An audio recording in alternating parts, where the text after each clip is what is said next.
जाओगे या अस्पताल जाओगे? यादव ने ये कहा कि अगर राम मंदिर जाएंगे तो अस्पताल जाने की जरूरत ही नहीं पड़ेगी भाई। आस्था और धर्म आपका निजी मामला है, आपका निजी कृत्य है। आप किस आस्था में विश्वास करते हैं और किस धर्म को आप मानते हैं, उसकी पद्धति और पूजा को किस तरह से करते हैं, यह आपका अपना निजी मामला है।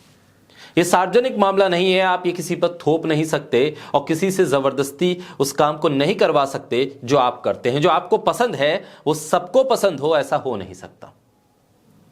धर्म और साइंस दोनों को एक साथ लेकर चलने की बात एक विकसित समाज करता है। और भारत जो धार्मिक देश माना जाता है, धर्म से जुड़ा हुआ माना जाता है, जिस देश में हजारों धर्म और हजारों संप्रदाय के लोग रहते हैं, सब अपनी अपनी आस्था के मुताबिक अपने ईष्ट देवता को मानते हैं, अपने भगवान को मानते हैं। और फिर वो इसके साथ साथ उस साइंस को भी मानते हैं जिस साइंस के विकास की गाथा भारत लिखता रहा है। मेडिकल साइंस और धार्मिक विश्वास ये कहीं ना कहीं आपस में मिलकर चलते हैं। जब अस्पताल में कोई भर्ती होता है तो फिर अस्पताल के डॉक्टर पर भी आपको उतना ही विश्वास होता है जितना आपको अपनी दुआ या अपनी प्रार्थना पर होता है। लेकिन अगर कोई यह कहे कि अस्पताल की जरूरत ही नहीं है, अस्पताल बेमानी है, क्योंकि आप मंदिर जाइए और मंदिर में आपको इलाज भी मिल जाएगा और आपका धर्म भी मजबूत हो जाएगा। अस्पताल होने ही नहीं चाहिए, अस्पताल की जगह मंदिर बन जाए तो आपका इलाज अपने आप हो जाएगा। अगर कोई इस तर्क को दे तो फिर आप समझिए कि वो विचार आपको किस तरफ लेकर जा रहे हैं। और इस तरह के तर्क देने वाला व्यक्ति अगर खुद को पत्रकार कहे तो आप समझ सकते हैं कि पत्रकारिता किस रसातल में जा रही है। बोलता हिंदुस्तान पर मैं हूं आपके साथ मिर्जा शाकिर अली। बीमार पड़ोगे तो अस्पताल जाओगे या मंदिर जाओगे? ये एक ऐसा सवाल है जिस सवाल का जवाब सवाल पूछने वाला अपनी मर्जी से चाहता है। ये बेमानी सवाल है कि आप बीमार पड़ने पर कहां जाओगे। नए भारत की मीडिया में अब ये बयान आपत्तिजनक हो गया है। अगर कोई ये कह दे कि बीमार पड़ने पे मैं पहले अस्पताल जाऊंगा और जरूरत पड़ने पर जब अस्पताल भी जवाब दे दे तब भगवान के दरबार में जाऊंगा, यह बयान आपत्तिजनक हो गया है नए भारत में नए मीडिया के लिए। अमीश देवगन बहुत जाना पहचाना नाम है गोदी मीडिया का। उनका कहना है कि राम मंदिर जाओगे तो अस्पताल जाने की जरूरत ही नहीं पड़ेगी।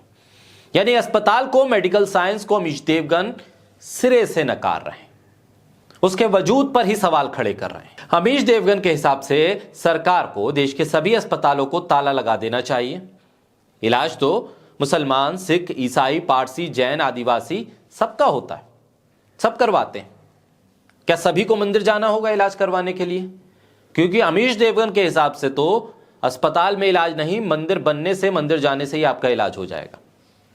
अमीश देवगन इस बयान को कि सबको मंदिर भेजकर वो इलाज करा देंगे, सबको मंदिर भेजकर रोग मुक्त कर देंगे, क्या सही मानते हैं? क्या यह सही में एक पत्रकार का जवाब है? अमीश देवगन के बयान पर ताली पीटने वाले वो लोग जो उस स्टूडियो में पीछे बैठे हैं और ताली बजा रहे हैं अमीश देवगन के इस बयान पर, उनसे पूछना चाहिए कि कोरोना में उनका इलाज कहां हुआ था, उनके परिवार वालों का इलाज कहां हुआ था, उनके दोस्त रिश्तेदारों का इलाज कहां हुआ था, मंदिर में या अस्पताल में? कोरोना के वक्त में तो मंदिर हो, मस्जिद हो, दरगाह हो, गुरुद्वारे हो, सभी को अस्पतालों में और कोविड सेंटर में कन्वर्ट कर दिया गया था। जहां जहां जगह थी वहां पर बेड लगा दिए गए थे, ऑक्सीजन के सिलेंडर दे दिए गए थे, डॉक्टर्स की व्यवस्था कर दी गई थी। अगर ऐसे ही मंदिरों में जाने से इलाज ना करवाने की जरूरत पड़ती तो फिर कोविड में मंदिर, मस्जिद और गुरुद्वारों को ये सहूलियत क्यों देनी पड़ती कि अपनी अपनी ऐसी जगहों पर जिसका इस्तेमाल वो कम करते हैं वहां पर कोविड के मरीजों को आइसोलेटेड वार्ड में रखा जाए? मंदिर में या अस्पताल में कहां पर हुआ था कोरोना के मरीजों का इलाज? कितने दिन अस्पताल में रहे थे? इनके परिजन, रिश्तेदार और डॉक्टरों की कोशिश के बाद भी बहुत से लोगों की जान नहीं बचा पाए थे। इस आपदा में जब देश कोरोना महामारी से जूझ रहा था तब मंदिरों पर भी ताला लगा था, लेकिन खुले थे तो सिर्फ अस्पताल खुले हुए थे। तो इस आपदा में किस पर भरोसा किया गया था?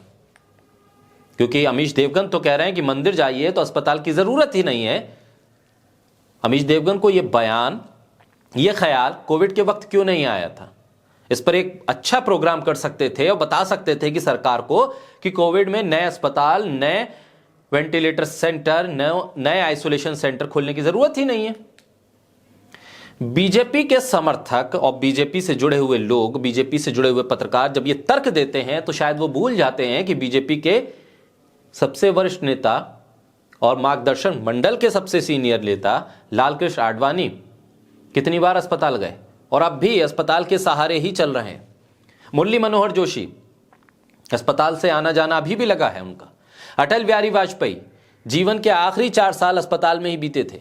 मनोहर पर्रिकर, सुषमा स्वराज, अरुण जेटली अंतिम वक्त अस्पताल में ही बीता था।